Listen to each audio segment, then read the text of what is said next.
कि हमारे देश में राजा विक्रमादित्य का बहुत नाम है। विक्रमादित्य से संबंधित कई कहानियां भी हमारे इतिहास में, ये क्या इसको बंद कर देना, हमारे इतिहास और फकीर के पास जंगली फल और क्योंकि विक्रमादित्य सुबह सुबह लोगों को दान देते थे तो उसमें वो अभी शामिल रहते और वो बदले में राजा को वो जंगली फल दे देता था। और राजा जब जंगली फल पाते थे तो उसको महत्व न दे करके वो सोचते थे पता नहीं क्या है, फलाटा फकीर है, ये फकीर के पास और रहेगा क्या, जंगल में रहता होगा, कोई फल इसको मिलता है ला करके तोड़ के दे देता है, इसलिए उन्होंने उस फल का कोई महत्व नहीं दिया। और महत्व नहीं दिया तो वो उठा करके जैसे फल देता था फकीर, और फकीर वो कुछ देते थे, इसके बाद उस फल को दे देते थे अपने वजीर को। उसका कोई महत्व था नहीं उनके पास, वो सोचते थे फकीर है, ये फल और लाता है जंगल से, और उसका कोई महत्व नहीं दिया उन्हें। और फिर इसके बाद क्या होता है कि यह सिलसिला 10 साल तक चलता है, 1 साल नहीं, रोज फकीर आता है और रोज एक फल लाता है और वो फल राजा को देता है। अब हुआ एक दिन ऐसा कि घटनाएं घटित होती हैं, कब क्या हो जाएगा कुछ नहीं पता है। वो घटना ऐसे हुई कि एक दिन बंदर था उनके पास आ गया था और बंदर को उन्होंने वजीर को न दे करके उन्होंने सोचा जंगली फल है ये और इसे बंदर को पका देते हैं। उन्होंने बंदर को दे दिया उस फल को, और बंदर जब खाया उस फल को तो उसके मुंह से हीरा निकल गया, नीचे गिरा, चमचमाता हुआ हीरा निकला। अब जब हीरा निकला तो राजा विक्रमादित्य ने सोचा कि ये तो मैंने बड़ी गलती कर दिया, इस फल में हीरा छिपा है। और उन्होंने तुरंत वजीर को बुलाया और उसने कहा कि तुमको जितना मैंने फल दिया है वो कहाँ है। तो वजीर भी बड़े होशियार होते हैं, वो जानते हैं कि इन लोगों का कुछ पता नहीं, आगे भी चलते हैं पीछे भी चलते हैं, तो कभी न कभी ये मांगेंगे जरूर इसको। और वो क्या करता था कि उसके यहाँ अंडरग्राउंड कमरा था, उसी कमरे में वो फेंक देता था। वो भी जानता था कि फल है, लेकिन वो उसी कमरे में फेंक देता था। सोचता था कि भाई राजा है ये, किसी दिन मांग भी सकते हैं कोई फल कहाँ है। तो उसने सोचा कि एक कमरे में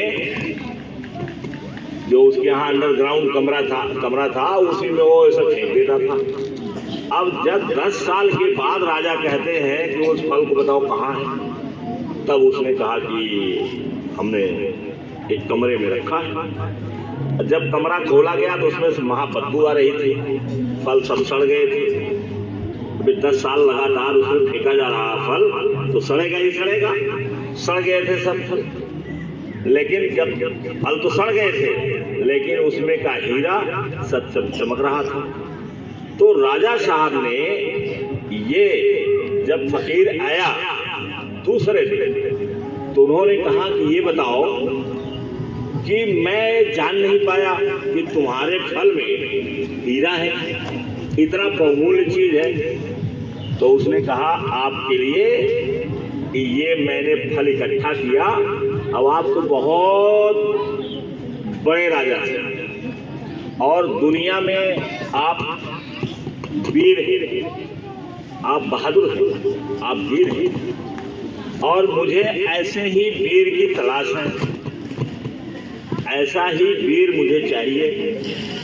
और मैं ये सोच रहा था कि देखो कितने दिन में इनको होश आता है, कितने दिन में ये हमको पहचान पाते हैं।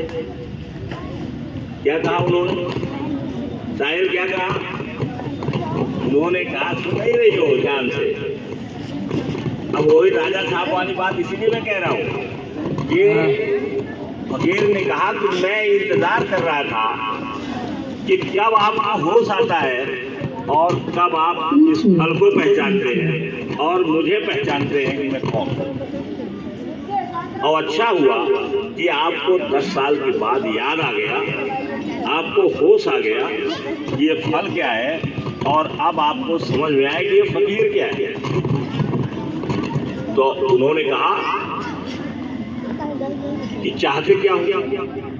उन्होंने कहा कि मैं ऐसे नहीं बताऊंगा, आपको मुर्द घटते पर आना पड़ेगा। रात में 12 बजे रात में आप मुर्द घटते पर आएंगे, जहां मैं रहता हूं। रात में वहां आना पड़ेगा और अकेले आना पड़ेगा। अकेले आप आएंगे और मेरे पास आएंगे, तब मैं बताऊंगा कि आपको क्या करना है और मैं क्या चाहूंगा। तो ये तो कहानी यहीं हम ब्रेक लगा देते हैं, कंटिन्यू करेंगे तो और काम कैसे होगा। उसकी बात ये है, वो होश कब आएगा। बात ये है कि आप होश में कब रहेंगे, आप होश में रहेंगे, आप कब ये जानेंगे कि हम जो पढ़ रहे हैं वो किस लिए, जो पढ़ रहे हैं वो किस लिए पढ़ रहे हैं, इसका उद्देश्य क्या है और इससे हमें लाभ क्या मिलेगा। और बेहोशी के हालत में कोई काम सफल नहीं होता है।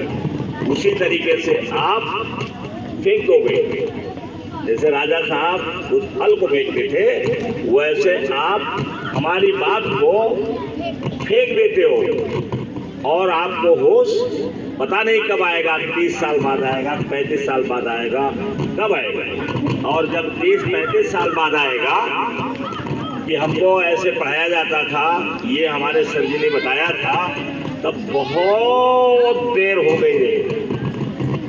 तब तक आपका जीवन जो बनना है वो पता नहीं किस रूप में हो जाएगा, कहाँ चला जाएगा आपका जीवन, कुछ नहीं पता है। और अगर होश में पढ़ेंगे और एक एक बात को सुनेंगे, एक एक बात को नोट करेंगे, तो आपका जीवन जैसा आप चाहते हैं या हम भी प्रयास कर रहे हैं वैसा आपका चलेगा। तो ये है, अगर होश में रहिए। अब कहानी को थोड़ा सा आगे बढ़ा देते हैं, क्योंकि अरमान ने कहा तो मैं इनको निराश नहीं करना चाहता। कहानी ये है कि जब रात में राजा साहब पहुंचते हैं तो वो कहता है कि पेड़ पर लाश टंगी है, उस पेड़ पर आप जाइए और वहां लाश टंगी है, और उस लाश को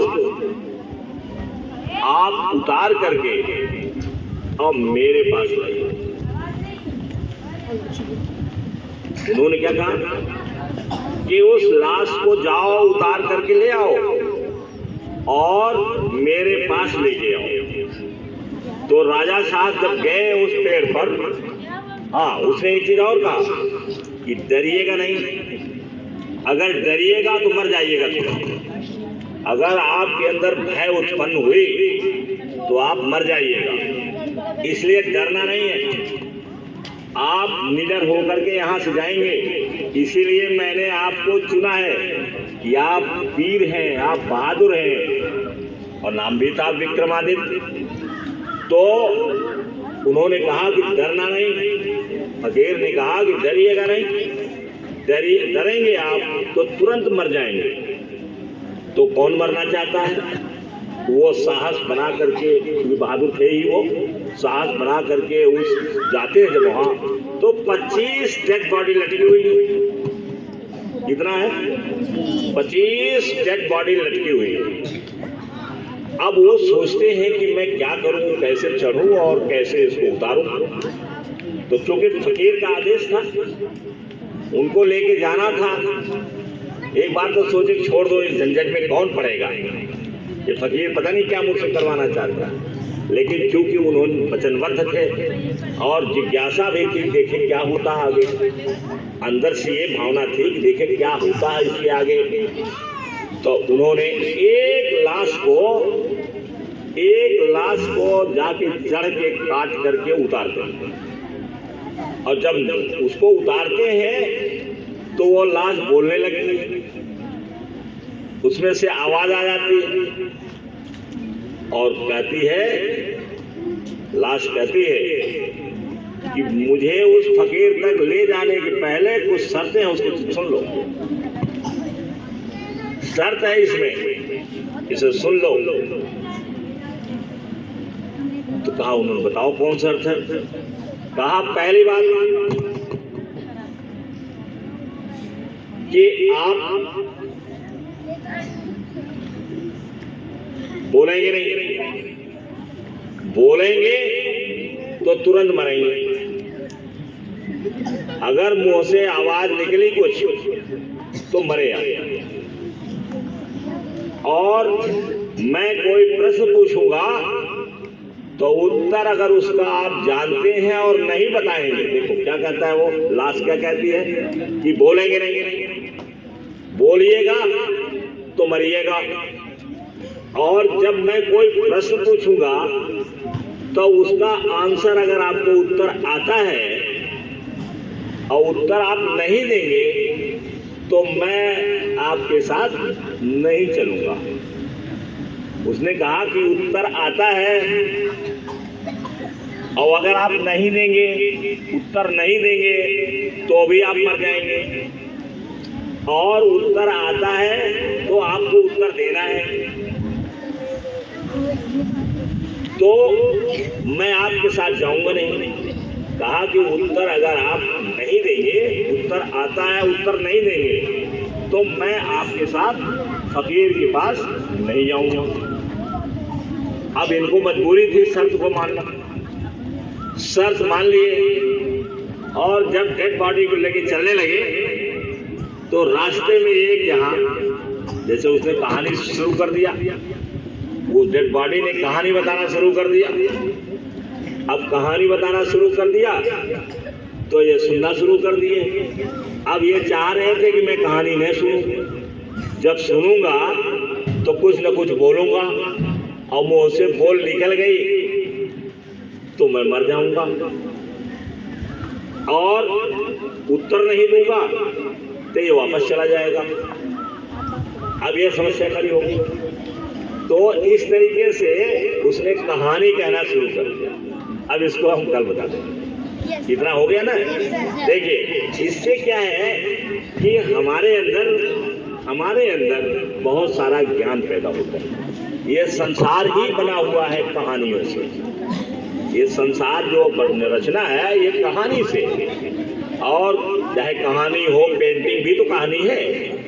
जिस बात को हम मुंह से नहीं कहते हैं उसको हम पेंट कर देते हैं, पेंटिंग है। तो इस तरीके से कहानी भी एक कला है, और जो जितना बढ़िया कहानी कह ले जाता है उतना ही बढ़िया वक्ता भी होता है।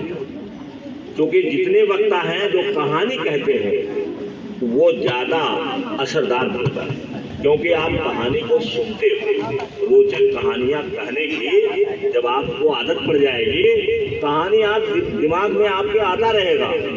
कहीं खोजना नहीं है, केवल अभ्यास करना है। उससे संबंधित कहानी आपके दिमाग में आती है। तो आज स्किल डेवलपमेंट है, और